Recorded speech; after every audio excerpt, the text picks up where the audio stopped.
दोस्तों नमस्कार, बहुत बहुत स्वागत है आप सभी का। कहते हैं खींचो न कमान न तलवार निकालो, जब तोप मुकाबिल हो तो अखबार निकालो। ये बहुत पुरानी कहावत थी कि जब सामने तोप हो मतलब अन्याय हो, शोषण हो और एक सच्चाई को दबाने की बात हो रही हो, तब अखबार निकालने की बात होती थी। अखबार के बाद बहुत सारे माध्यम आए, टेलीविज़न आया, आज के दिन वेब सीरीज़ आ गए हैं और सबसे बड़ा जो तेज़ माध्यम है आज के दिन इंटरनेट है, जो पूरी दुनिया में करोड़ों की संख्या में लोग उपयोग करते हैं। इन सब बीच आज अगर हम इस बात पर विचार करें कि क्या इतने माध्यमों के बाद, इतने तेज़ माध्यमों के बाद जो उसका मूल उद्देश्य था वो बचा हुआ है, बहुजन हिताय बहुजन सुखाय। मोटे तौर पर हम ये कह सकते हैं कि व्यवसाय सुखाय और व्यवसाय सुखाय, इस मूल मंत्र पर बहुत सारे माध्यम चल रहे हैं और आरोप इस तरह के भी लगते हैं कि जो संचार माध्यम है जिनकी चर्चा भी हम लोगों ने की, वो संचार माध्यम जिस तरह से काम कर रहे हैं उससे सबसे बड़ा जो संकट है वो विश्वसनीयता का हमारे सामने आ रहा है। आज हमें इस बात पर ज़रूर विचार करना चाहिए कि हम दर्शक हों या स्क्रीन पर, क्या प्रिंट में या वेब में, किसी भी संचार माध्यम में हम काम करते हों या दर्शक हों या श्रोता हों, जो भी हो, हमारा मूल उद्देश्य ये होना चाहिए कि समाज की भलाई किस में है। अगर हम सिर्फ व्यवसाय के भलाई के बारे में सोचने लगें तो हो सकता है कि इस चौथे स्तंभ से लोगों का विश्वास कम हो जाए या उठ जाए, या ये भी हो सकता है कि लोग हतोत्साहित होकर इसे देखना, सुनना, पढ़ना छोड़ दें। आज के दिन जिस तरह की पत्रकारिता जिस तेजी के साथ हो रही है, अखबारों में भी हम देखते हैं कि बहुत सारी बातें आती हैं, ख़ास तौर पर जब चुनाव आता है या कॉरपोरेट जो कंपनियां हैं वो अपने हितों के लिए समाचार पत्रों में विज्ञापन दाता जो हैं वो भी समाचार पत्रों में दबाव डालते हैं कि आपको इस तरह की चीज़ें दिखानी है। लेकिन आज भी समाचार पत्र उतने नहीं झुके हैं जितने कि टेलीविज़न चैनलों पर आरोप लग रहे हैं कि वो बहुत ज़्यादा प्रभावित हुए हैं और कई बार ये आरोप लगते हैं कि एक तरफा समाचार, एक तरफा बातें दिखाई जा रही हैं। पत्रकारिता का सिद्धांत ये भी होना चाहिए और ये रहा है कि ये द्विपक्षीय होना चाहिए। अगर हम किन्हीं पर आरोप लगाते हैं तो उनका क्या पक्ष है, उनका क्या कहना है, ये भी ज़रूर दिखाना चाहिए, ये भी ज़रूर सुनाना चाहिए और ये भी ज़रूर पढ़ाना चाहिए। आज ब्रेकिंग न्यूज़ के ज़माने में जबकि होड़ मची हुई कि सबसे पहले कौन सा माध्यम अपने संचार माध्यम से किसी भी खबर को या किसी भी सूचना को आगे से आगे सबसे पहले दिखाए, कई बार हम देखते हैं कि उसमें बहुत बड़ी बड़ी भूलें होती हैं, गलतियां होती हैं और कई बार ऐसी बातें पब्लिक तक पहुंच जाती हैं जो समाज के लिए हितकर नहीं होती, या वैमनस्य बढ़ता है या लड़ाई झगड़े भी होते हैं। कई बार इस तरह की बातें भी आने लगती हैं जब सच कुछ होता है और हमारा जो चैनल है या हमारा जो माध्यम है एक ख़ास विचारधारा को लेकर चलता है,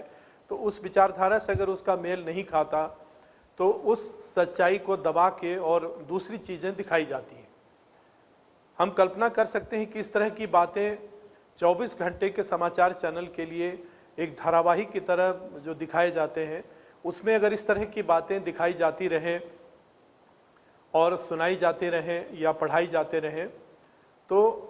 संकट इस बात का होगा कि बहुत सारे चैनलों पर से विश्वास उठ जाएगा और सबसे जो बुरी बात होगी वो ये होगी कि जो आम आदमी अपना अंतिम प्रयास करता है सच्चाई को सामने लाने के लिए या अपनी लड़ाई को मीडिया के माध्यम से पब्लिक तक लाने के लिए, न्याय पाने के लिए, अगर उससे भी उसका विश्वास हट जाएगा तब वो क्या करेगा। इसी प्रकार आज के दिन सबसे प्रभावशाली माध्यम फिल्में हैं। खासतौर पर जो भारतीय फिल्म उद्योग है उसमें अलग अलग नामों से फिल्म उद्योग पनप रहे हैं। मुंबई का बॉलीवुड है, कोलकाता का टॉलीवुड है और दक्षिण भारत की फिल्में एक अलग तरह की होती हैं। लेकिन मोटे तौर पर जो हिंदी फिल्म है उस उद्योग में बहुत ही भारी गिरावट आई है। जहां कभी अमर गीत होते थे और आज भी 40-50 वर्षों के बाद भी वो गीत गुनगुनाए जाते थे, वो फिल्में आज भी हमें प्रेरणा देती हैं देशभक्ति की। एक स्वच्छ विचारधारा पनपती है उससे, मनोमस्तिष्क में वैसी फिल्में अमिट छाप छोड़ जाती हैं। उन फिल्मों के बजाय बड़े बड़े जो बदमाश हम कह सकते हैं, बदमाश में इसलिए कह रहा हूँ कि कोई गुंडा है, कोई मठाधीश है, कोई दहशतगर्द है, इस तरह के लोगों को जबरन उसमें पात्र बनाया जाता है और इस तरह से दिखाया जाता है कि जैसे मजबूरी में वो अपराध की तरफ गए और उसमें उनकी कोई गलती नहीं है। उसी तरह के डायलॉग भी उसमें रहते हैं और वो डायलॉग, उस तरह की बुराइयां हमारे समाज में धीरे धीरे करके आ रही हैं। हमें याद पड़ता है कि जब हम लोगों ने पत्रकारिता की शुरुआत की थी और कुछ दिनों के बाद टेलीविज़न चैनल जब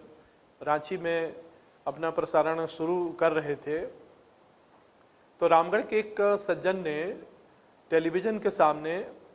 एक संगीतमय कार्यक्रम चित्रहार आता था तो पर्दा लगा दिया था और उन्होंने ये कहा था कि गाना तो तुम लोग सुन सकते हो लेकिन टेलीविज़न देखने की अनुमति नहीं है। इसलिए कि उसमें ऐसे दृश्य दिखाए जाते थे जो परिवार के साथ आमतौर पर भारतीय परिवार देखने के लिए तैयार नहीं था। लेकिन आज के दिन हम देखते हैं, बहुत कभी कभी अजीब सी बात होती है कि उन शब्दों का अर्थ हम जानते हैं या नहीं। एक सोशल मीडिया में एक डायलॉग बहुत तेजी से पसरा, उसमें था, नानी तुम बहुत सेक्सी लग रही हो। अब नानी उसमें हंस रही है इसलिए कि ना पोते को पता, ना उसके नाती को पता है कि उसका अर्थ क्या है, ना उसकी नानी को पता है। तो पश्चिमी सभ्यता, पश्चिमी संस्कृति और जिसको हमारे देश में अपसंस्कृति कहा जाता है, उसका विष धीरे धीरे हमारे समाज में घुलना शुरू हुआ जब से घर घर में टेलीविज़न आया। और उस टेलीविज़न ने हमारी जीवन शैली को इतना प्रभावित किया कि सादा जीवन, उच्च विचार जो हमारे देश की परंपरा रही है कि हम कुछ भी पहन लें, अगर हम ईमानदार हों, अगर हम सादगी पसंद हो और हम सही रास्ते पर चलें तो लोग हमारा सम्मान करेंगे। लेकिन आज उसके उलट एक ऐसी चमक दमक और ऐसी दिखावटी दुनिया आ गई है कि अगर आपके पास ब्रांडेड कपड़े नहीं हैं, अगर आपके पास दिखाने के लिए चमक दमक की चीज़ें नहीं हैं, तो लोग आपको सम्मान की दृष्टि से नहीं देखेंगे। और ये आज के आधुनिक टेलीविज़न की और सिनेमा संस्कृति की देन है। इसी प्रकार अपराध के नए नए तरीके और अपराध करने की नई नई शैली फिल्मों के माध्यम से लोग सीख रहे हैं, जिन फिल्मों से देशभक्ति, श्रद्धा भक्ति, माता पिता के प्रति स्नेह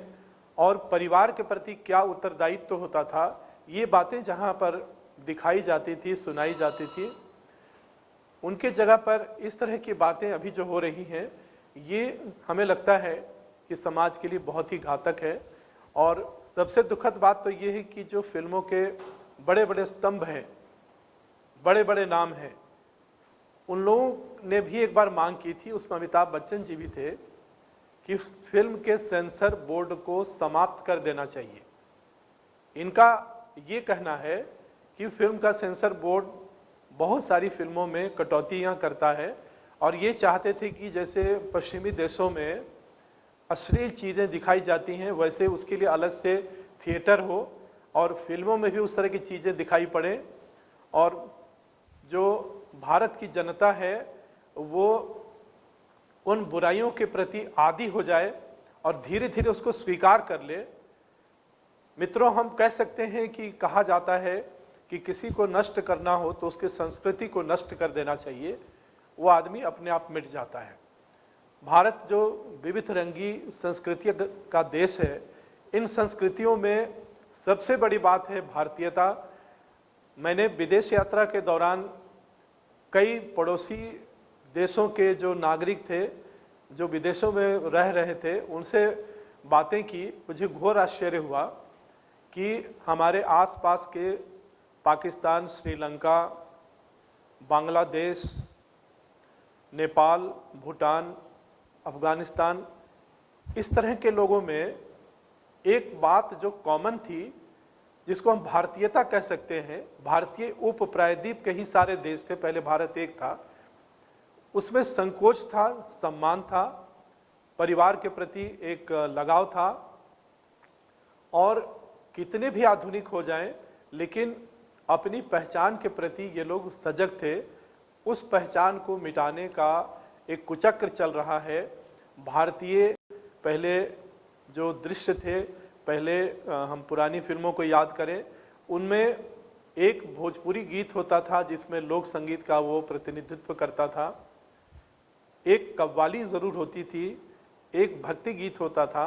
और बाकी जो बाद में मसाला फिल्में बनी उसमें बहुत सारी चीज़ें होती थी। लेकिन आज की फिल्मों में हम देखते हैं कि धीरे धीरे गांव गायब हो गए। भारतीयता जो है के प्रतीक के रूप में जो चीज़ें दिखाई पड़ती हैं वो इस तरह से बनती हैं कि जैसे एनआरआई जो बसे हुए हैं उनके लिए फिल्में बनाई जा रही हैं। उसमें हेलीकॉप्टर है, हवाई जहाज़ है, कारों की रेस है और खुलेआम दारू पीना है, खुलेआम सिगरेट पीना है और महंगे कपड़े पहनने हैं, रंग बिरंगी दुनिया है, लेकिन एक आम भारतीय उससे बिल्कुल गायब हो जाता है। तो ये जो एक फैंटेसी जिसको कहते हैं, कृत्रिम दुनिया जो हम दिखा रहे हैं फिल्मों के माध्यम से, मेरे विचार से इस पर रोक लगनी चाहिए और अभी भी जो भारतीय तत्व हैं, जो भारत की कहानी है, वो दिखाई जानी चाहिए। कहानी की बात पर मुझे ये कहना है कि मुंबईया फिल्मों की कहानी इतनी लचर होती है कि धीरे धीरे उनको एहसास भी नहीं है कि वो आज के दिन लोकप्रियता के पायदान में पीछे चलते जा रहे हैं। और यही कारण है कि दक्षिण भारत की जो फिल्में डब होकर आ रही हैं, वो फिल्में, कई फिल्में तो अंतर्राष्ट्रीय स्तर तक पहचान बना चुकी हैं और ऐसा लगता है कि जैसे अंतर्राष्ट्रीय स्तर की फिल्म हो। हम रोबोट को कह सकते हैं। बाहुबली जो बनी, मुंबई की जो फिल्मी दुनिया है, जो अपने को बहुत समृद्ध मानती है, उससे दूर दूर तक उसकी पहुंच नहीं है। और दक्षिण भारत की डबिंग की हुई फिल्में जो हैं, वो फिल्में टेलीविज़न चैनलों के प्राइम चैनल पर लगभग रोज़ दिखाई जा रही हैं। ये एक संकेत है कि क्षेत्रीय फिल्में जो हैं उसकी कहानी मजबूत है, उसकी कथा वस्तु अच्छी है और उन्होंने नई तकनीक का इस्तेमाल किया है। हालांकि उसमें भी बहुत सारे जो बाजारवाद की चीज़ें हैं वो आई हैं, लेकिन भारतीयता पूरी तरह से समाप्त उससे भी नहीं हुई है। तो हम लोग सभी लोग मिलकर प्रयास करें कि एक मांग उठाएं, एक आवाज़ उठाएं कि मीडिया की जो पहचान है, मीडिया की जो मुख्य भूमिका है, किसी भी माध्यम में हम जाएं, अखबार हो, प्रिंट मीडिया हो, वेब सीरीज़ हो या टेलीविज़न चैनल हो, सभी लोग मिलकर ये प्रयास करें कि हम ऐसा करें जो जनता के लिए हो और बहुजन हिताय, बहुजन सुखाय की बात उसमें हो। तभी हम एक अच्छे भारत का निर्माण कर सकते हैं। बहुत बहुत धन्यवाद। नमस्कार।